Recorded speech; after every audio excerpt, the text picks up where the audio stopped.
In this video, we are going to go over the Gordon Ryan vs Matheus Diniz match at WNO 4. We're going to skip the first 2 minutes of the match because Gordon pulls guard while Matheus is trying to pass. At the 28-minute mark, Gordon is able to grab Matheus' right leg.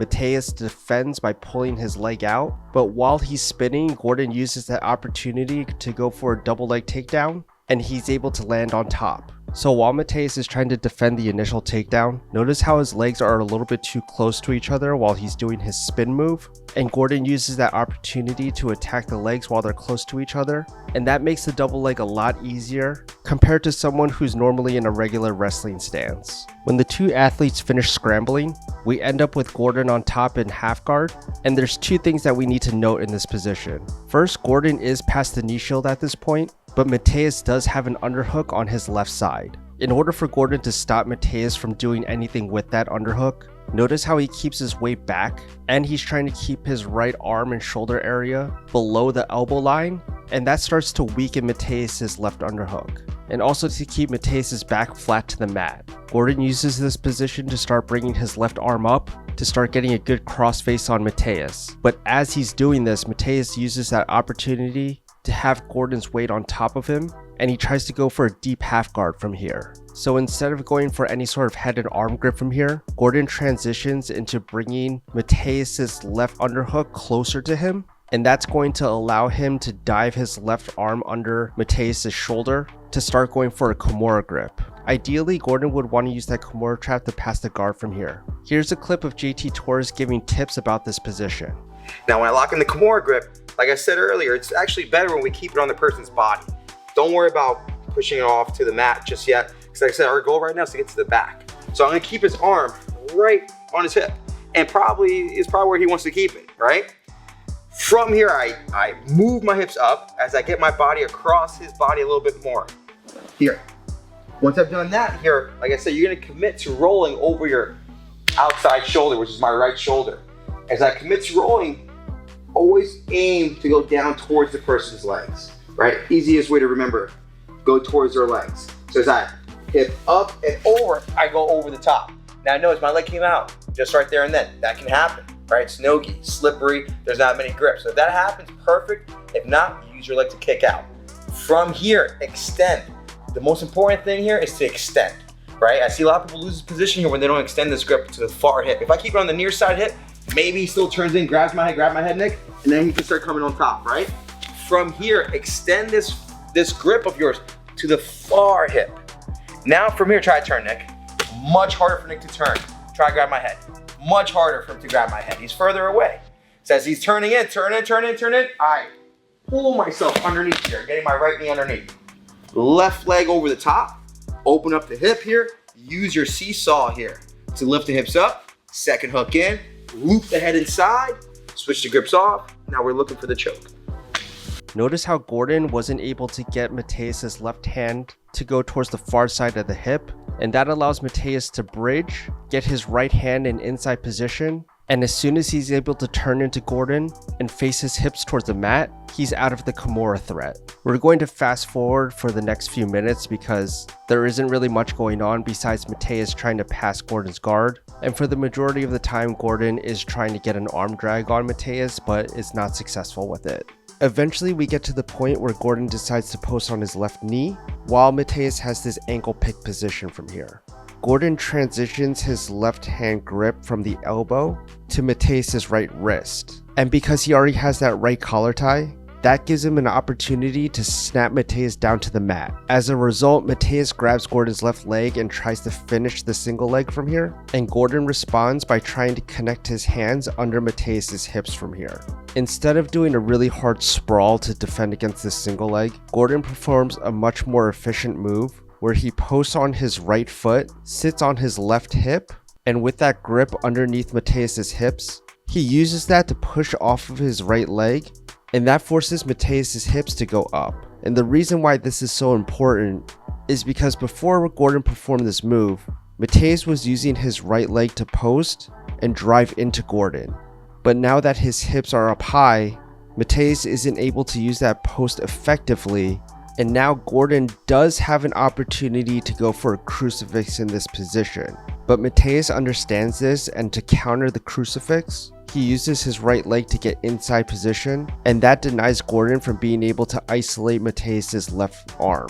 But what makes Gordon scary is that he's always one step ahead, and so while he can't get the crucifix from here, he is able to make this hook on Matheus' left leg, and that forces Matheus to extend his leg when he doesn't want to. And that's very important because notice how they end up in this position. Gordon's hip is above Matheus' left knee. He also has his left leg in a knee slice position to start going towards mount as well. So while Gordon isn't doing any flashy moves at this point, he's making these micro adjustments to continue getting himself in better positions to keep passing. Matheus is able to get an underhook on his right side, and Gordon counters that by getting a crossface on his right side, and he's also constantly pushing to his left side to keep Matheus' back flat to the mat. As we discussed earlier, if you want to make your underhook effective, you really want to be on your side. So Gordon is basically just taking away that power of the underhook and keeping him flat on his back. Matheus realizes he's not going to be able to turn to his left side because of that strong crossface, so he commits to his right side and starts defending from the 3/4 mount.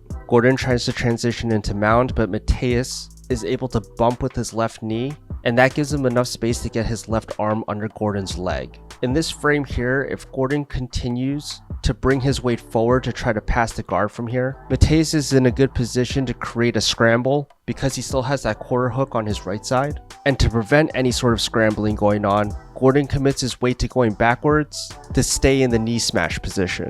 Matheus tries to do the same knee bump he just attempted, except this time Gordon was more stable on top, and he's able to transition into mount position. And while Matheus is trying his best to explode out, Gordon is able to get it under control and land in a clean mount. So for the next few minutes, Gordon is able to maintain the top mount position. He also does a good job of isolating arms to bring them above Matheus' head. But when that does happen, Matheus is able to buck and explode, which forces Gordon's hands to go back to the mat, and then we start the process all over again. We see that almost at the 20-minute mark, Matheus goes for this huge explosive move where he tries to get to his side, ends up in turtle for a brief second, but then is forced to go back into bottom mount position because Gordon is really good at having this mount that also transitions into top close guard, and that stops his opponent from doing traditional elbow knee escapes, and overall just makes it really difficult to get out of mount. So after a few more minutes in mount, we get to a point where Matheus does another explosive escape, except this time he's able to get a very strong frame on his right arm on Gordon's hip area. This is good for Matheus because Gordon cannot bring his weight forward because of this frame. Also, like I mentioned earlier, how Gordon likes to have his legs under his opponent. In this particular situation, it actually worked against him because now his right foot is stuck under Matheus and he isn't able to use that leg as a post to stay on top. Matheus is able to get on his left elbow, which gives him the ability to posture, and then he's able to finally reverse the position and get on top. So while Matheus was able to get out of a really bad position, you have to also remember that he was stuck in bottom mount from someone who is about 30 pounds heavier than him for about 6 minutes at this point. And because this is a 30-minute match, that's obviously going to cut into his cardio. So I think it's safe to say he's definitely more tired at this point. For the next few minutes, nothing much happens. So we're going to skip to the 13-minute mark, where we see that Gordon is once again trying to work this arm drag position from seated guard, and Matheus tries to counter that by bringing his weight forward. Gordon uses that opportunity for Matheus' weight to go forward to be able to get double underhooks on him. And from the double underhooks, Gordon is able to transition into the shoulder crunch position once again. Gordon transitions into getting an overhook on his right side, and Matheus tries to use that overhook to his advantage by first bringing his right foot in so it's in a knee cut position, and then he tries to establish a head and arm grip because technically he does have an underhook on his left side. However, the big problem with this position is that Gordon still has inside position with his right knee. So Gordon uses that as a very weak butterfly sweep.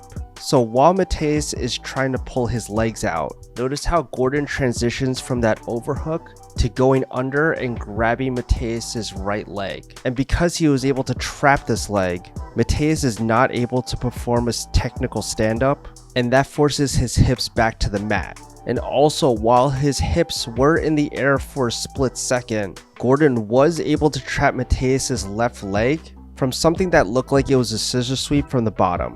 At this point, Gordon has a very strong bite on Matheus's left leg, and Matheus knows that he's in trouble from here, because it looks like it's just a matter of time before Gordon is able to get that heel hook on his left side. So Matheus tries to defend by turning away from Gordon. He's keeping his left heel from being exposed right now.